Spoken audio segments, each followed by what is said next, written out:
Well, guys, welcome to Downtown Melo. You're listening to the Entertainment Report on iHeartRadio, live from Dubai for Wednesday, June 3rd, 2020, delivering some major stories and trends going on in the world of entertainment and beyond. You can follow the show on Facebook, Twitter, or Instagram. Facebook.com/Entertainment Report with Ray Melo, that's RAYMELO, on Twitter at The Enter Report, or on Instagram at The Entertainment Report. You can listen to the show anytime you want on iHeartRadio. Just go to iHeart.com or your iHeart phone app, search for The Entertainment Report, and it'll take you to the page.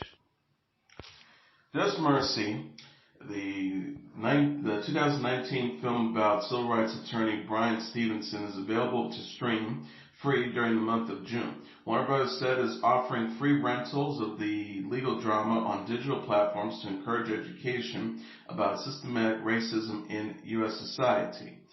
The company said, "We believe in the power of the story. Our film, Just Mercy, based on the life work of civil rights attorney Bryan Stevenson, is one resource we can humbly offer to those who are interested in learning more about the systematic racism that plagues our society." Just Mercy is directed by Destin Daniel Creighton and stars Michael B. Jordan as Stevenson. The film follows Stevenson as he fights for Walter McMillan, played by Jamie Foxx, a man wrongfully convicted of murder.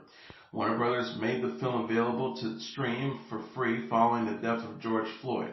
Floyd, the 46-year-old black man, died last week in Minneapolis, Minnesota, while being restrained by a police officer who knelt on his neck.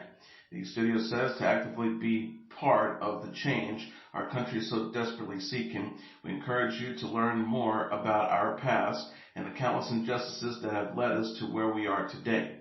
The company added, "Thank you to the artists, storytellers, and advocates who helped make this film happen. Watch with your family, friends, and allies." Jordan, Fox, and their co-star Brie Larson said in an interview in December that they hope the film helped change people's hearts and minds. The movie originally opened in theaters the same month. In a related story, Sony has postponed the planned PlayStation 5 live stream event that was set for Thursday, citing the protests over the death of George Floyd. The company said on Twitter Monday, "While we understand gamers worldwide are excited to see PS5 games, we do not feel that right now is a time for celebration, and for now, we want to stand back and allow more important voices to be heard." Sony has given no new date for the live stream event. The official PlayStation Twitter account on Monday had also denounced racism and violence towards the black community. Sony said, "We will continue to work towards a future marked by empathy and inclusion and stand with our black creators, players, employees, families, and friends. Hashtag Black Lives Matter." The PlayStation 5 live stream was going to run for an hour and show new games for the upcoming console for the first time.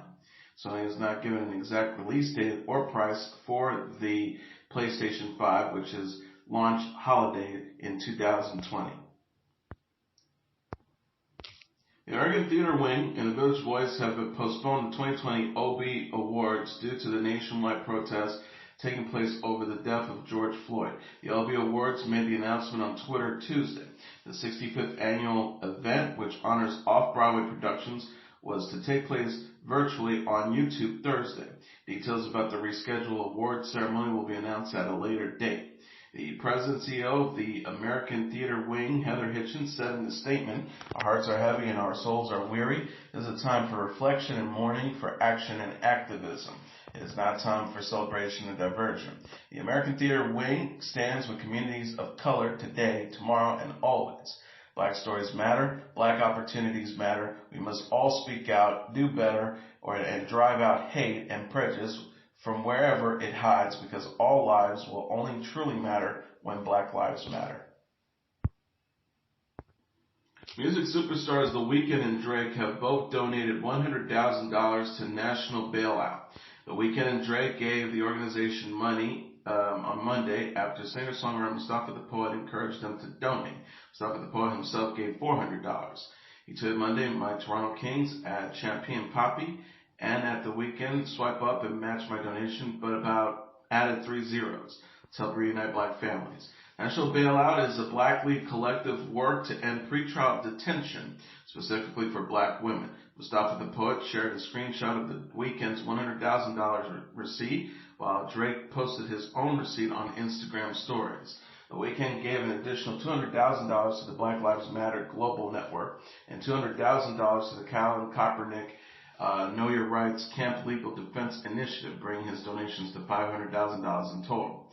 He wrote Monday on Instagram, "Keep supporting our brothers and sisters out there risking everything to push for active change for our black lives, urging everyone with big pockets to give and give big, and you have less, please give what you can, even if it's a small amount. Hashtag Black Lives Matter."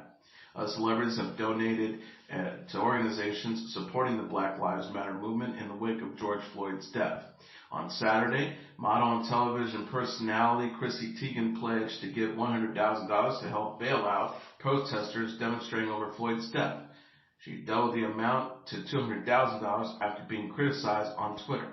Celebrity couple Blake Lively and Ryan Reynolds said Sunday on Instagram that they donate $200,000 to the NAACP Legal Defense Fund.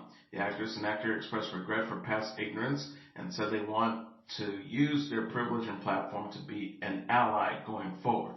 The pair said, "We're ashamed that in the past we've allowed ourselves to be uniformed about how deeply rooted systematic racism is. We look back and see so many mistakes which have led us to deeply examine who we are and who we want to become. They've led us to huge avenues of education." Singers Janelle Monáe, Harry Styles, and Kehlani, and actors Seth Rogen, Don Cheadle, and Cynthia Nixon have also donated to the organization. On Saturday, the San Francisco 49ers football team pledged to give $1 million to, quote, local and national organizations who are creating change. Other stars showed their support by joining protests across the country. Nick Cannon, Ariana Grande, and Tinashe shared photos from demonstrations over the weekend.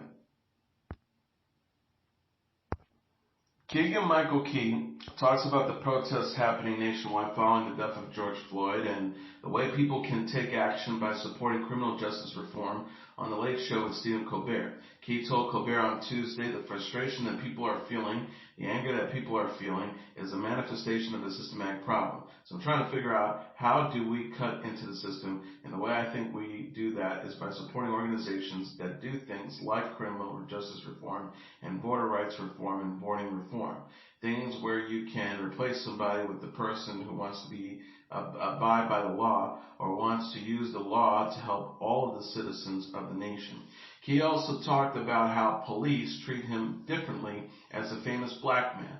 He mentioned how seeing films or shows about a person allows others to see them as human. He said, when you watch a person in a movie or a television show, you see them in a story. You feel like they're struggling against things that you struggle against. So you see them as a person, and I think that it's an aspect of celebrity, is that the police officer sees you as a person, whether you are black or Hispanic or white.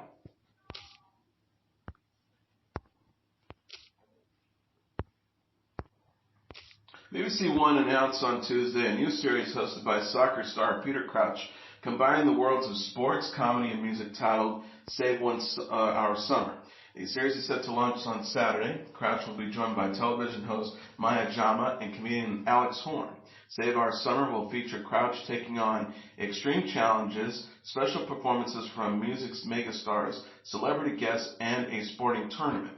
BBC released a comedic teaser trailer for the show on Twitter, featuring the cast interacting with the cardboard cutout of Crouch. Crouch said while speaking with BBC, "Maya, Alex, and me are attempting to save our summer. Everything's been canceled, Wimbledon, Euros, music festivals, Olympics, etc. We're attempting to bring a little bit of all of them in a show on a Saturday night. We have an amazing studio guest each night, sportsmen competing against each other, and a music gig from some top bands and artists from their garden." BBC Two also announced on Monday that the comedy series Two Doors Down has been renewed for a 5th season. And finally, Holly Granger is set to return for her 2nd season of The Capture on the BBC. Series creator Ben Cannon is back to write and direct the new 6 episodes as well. Additional casting is expected to be announced soon, the network said. Season 1 introduces Granger as British police detective Rachel Carey, Ben Miles, Callum Turner, and Laura Haddock co-starring. Granger said in a press release, I'm excited to be joining Ben Cannon and the team for Series 2 of The Capture. Ben's meticulously researched worlds challenges the boundary between possible and probable dark truths and constantly keeps you guessing. I can't wait to explore what he has in store for Rachel Carey next. Granger is known for her roles in Strike, Lady Chatterley's Lover, Bonnie and Clyde, The Berges, and Where the Heart Is. And that is your entertainment report for Wednesday, June 3rd, 2020. I'm your host, Mr. Downtown Ray Melo. I'll be back tomorrow to deliver some major stories and trends going on in the world of entertainment and beyond. You can follow the show on Facebook, Twitter, or Instagram. Facebook.com/Entertainment Report with Ray Melo. That's RAYMELO. On Twitter at The Enter Report or on Instagram at The Entertainment Report. You can listen to this episode or any previous episodes of The Entertainment Report anytime you want on iHeartRadio. Just go to iHeart.com or your iHeart phone app, search for The Entertainment Report, and it'll take you to the page. Good night, and God bless you all.